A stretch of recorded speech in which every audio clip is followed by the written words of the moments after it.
এটা এটা আপনি ধরে ধরে এতে আমার ফোন নাম্বার আছে।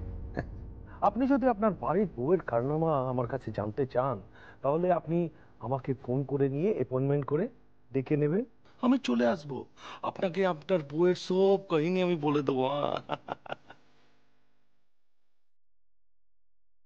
আচ্ছা সই, একটা কথা বলো তো আমাকে, ওই লোকটার সঙ্গে তোমার শ্বশুর মশাইয়ের শত্রুতা না তোমার শত্রুতা? মণিমা,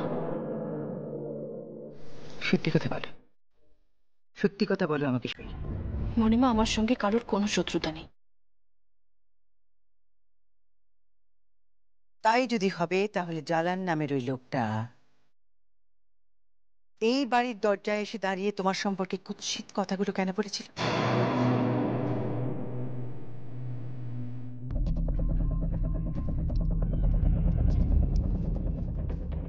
দেখুন মণিমা, আমার সম্বন্ধে যাই বলুক না কেন, কিন্তু কিন্তু আপনি আমাকে বিশ্বাস করুন, আমি কিন্তু কিছু জানি না, আমি কিচ্ছু জানি না।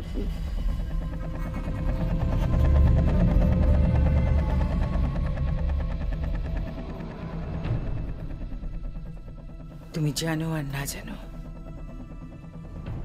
আমি জানি। আমি জানি যে এর পেছনে বড় কোনো একটা রহস্য লুকিয়ে আছে। কেন জানি না আমার মনে একটা খটকা লাগছে। আমি নিজেই বুঝতে পারছি না এই খটকার কারণ কি।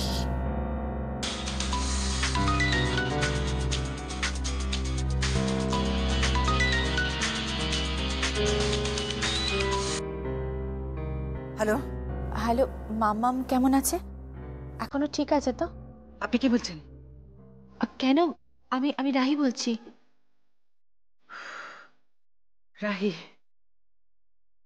রাহি, আমি কি বলেছি তোমাকে ধন্যবাদ জানাবো আমি জানি না। না না, ধন্যবাদ জানানোর কি আছে? আমি জানি, সই আমাকে সব বলেছে। তুমি আর তোমার দাদা মিলে আমাদের মামামকে যেভাবে উদ্ধার করেছো, আমি কিভাবে তোমাদের ধন্যবাদ দেবো আমি জানি না। সুখী হও রাহি, অনেক ভালো হোক তোমার জীবনের সব সুখ যেন তুমি পাও। ঈশ্বর যেন তোমার মঙ্গল করে। তুমি জানো না, আসলে মামাম হলো আমাদের সকলের নয়নের মণি। ওকে ছাড়া আমরা কিচ্ছু ভাবতে পারি না রাহি। কোন একটা খারাপ লোক আমাদের মামামের ক্ষতি করতে চেয়েছিল, তোমরা ওকে উদ্ধার করেছো। কি বলে তোমাদের ধন্যবাদ জানাবো? না না, এতবার ধন্যবাদ বলার কিছু নেই। মামাম তো আমারও মেয়ের মতনই।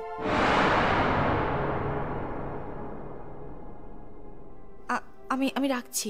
শোনো, হ্যাঁ বলুন। আচ্ছা ওই যে জালান নামে যে লোকটা, তুমি তাকে চেনো? ওই লোকটার কথা আপনি আপনার বাড়ির পুত্রবধূ সইয়ের কাছ থেকে জেনে নেবেন। Good night.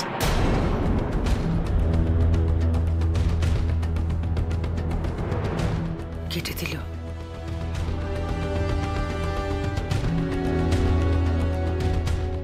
আমার মনে হয় মেয়েটা আমাকে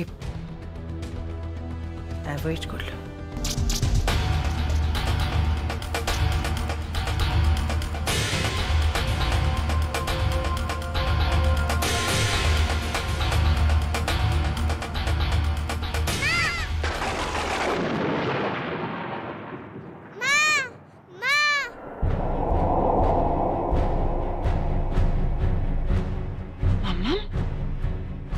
কি হয়েছে?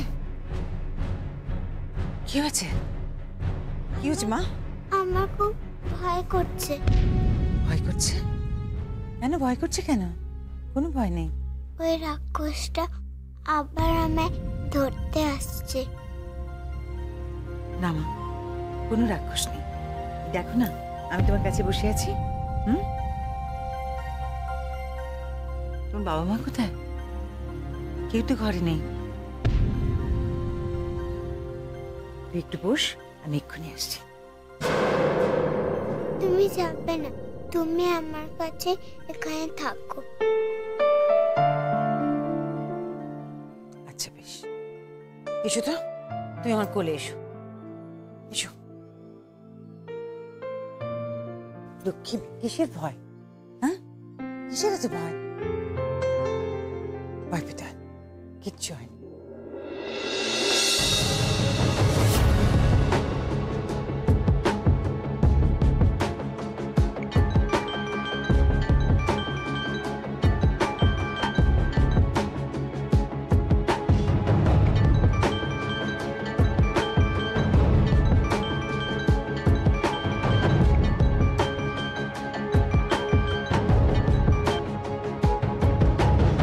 হ্যালো, সই,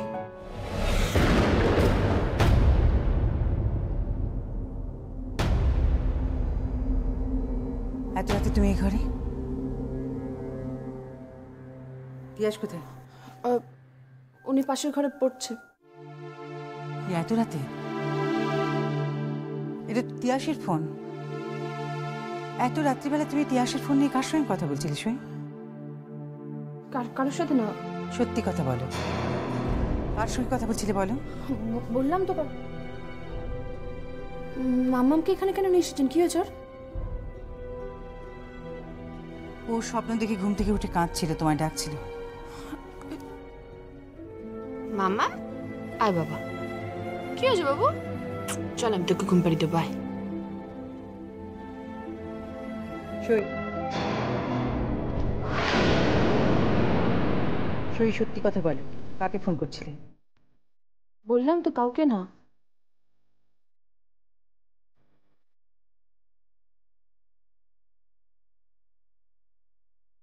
কি হলো? এত রাত আমার ফোনে কি করছো? কেউ ফোন করছো নাকি? হ্যাঁ, কে? দেখো তোমার শোয়ের।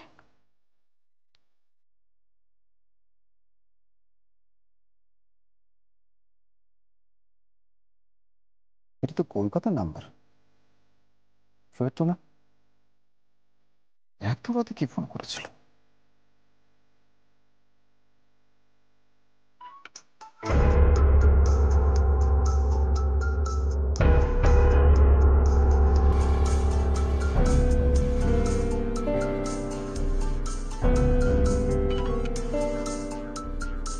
সই, ফোনটা ধরো।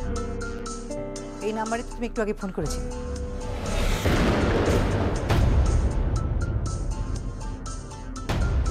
ফোনটা ধরো আর আমাকে সত্যি করে বলো কাকে ফোন করেছিলে। এটা আমার ব্যক্তিগত ব্যাপার। প্রশ্ন নাই বা করলেন? তুমি এবারই বউ, এবারই সবটা নিয়ে তুমি, তোমার ব্যক্তিগত বলে কিছু হতে পারে। এটা আপনি কি বলছেন? আমার কোনো ব্যক্তিগত বিষয় থাকতে পারে না? না পারে না। ফোনটা ধরো, ফোনটা ধরো, আমার সামনে কথা বলো, আমি শুনতে চাই তুমি কার সঙ্গে কথা বলছো।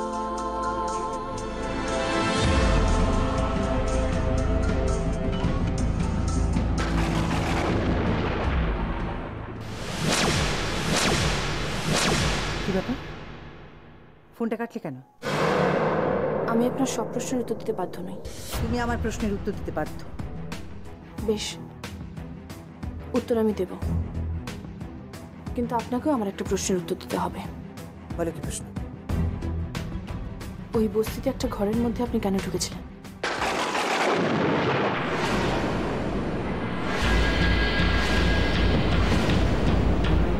সই, বলুন না মণিমা, আপনি বলুন।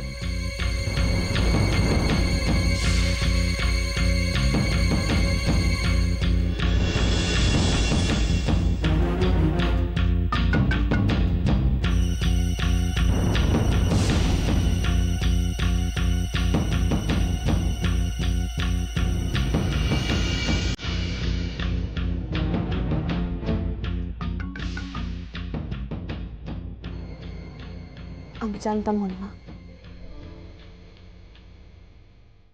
আমি জানতাম আপনি পালিয়ে যাবেন। আসলে অপ্রিয় সত্যিটা সামনে চলে এলে আমরা সবাই, আমরা সবাই মুখ লুকিয়ে পালিয়ে যাই। কখনো সত্যি যে বড় নির্মম হয়, বড় নির্মম হয় মণিমা।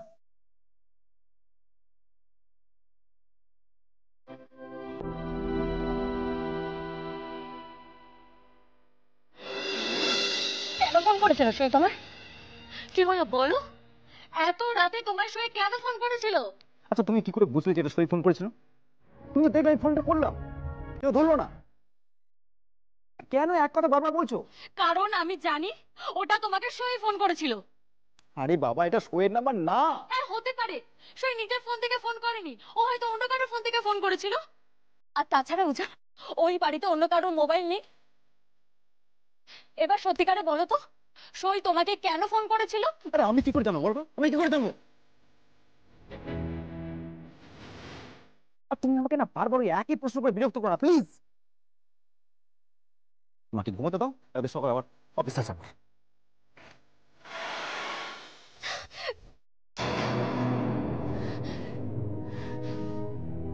আমি নিশ্চিত ওটা সইয়েরই ফোন ছিল।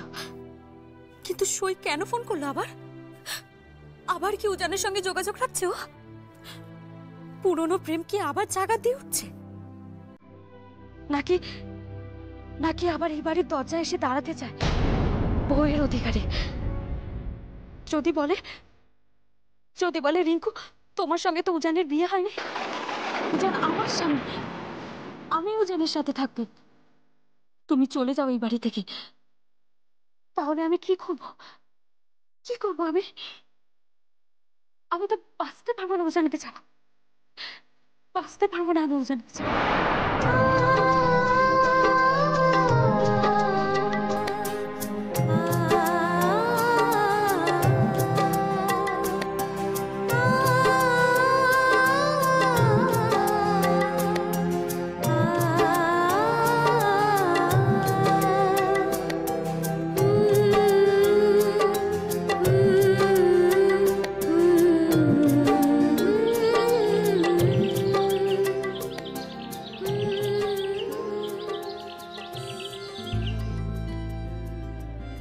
হ্যালো দাদা, হ্যাঁ তুই কি থানায় আছিস?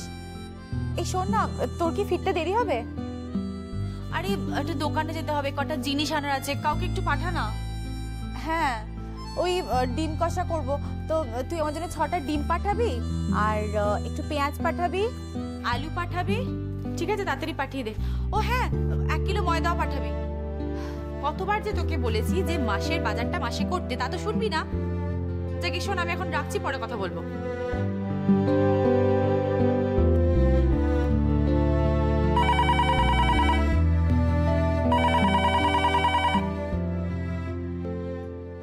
হ্যালো, কে বলছেন? তিয়াস, কালকের জন্য তোমাকে ধন্যবাদ জানানো হয়নি। তাহলে দিয়ে ফেলুন। ধন্যবাদ। এবার তাহলে ফোনটা রাখি।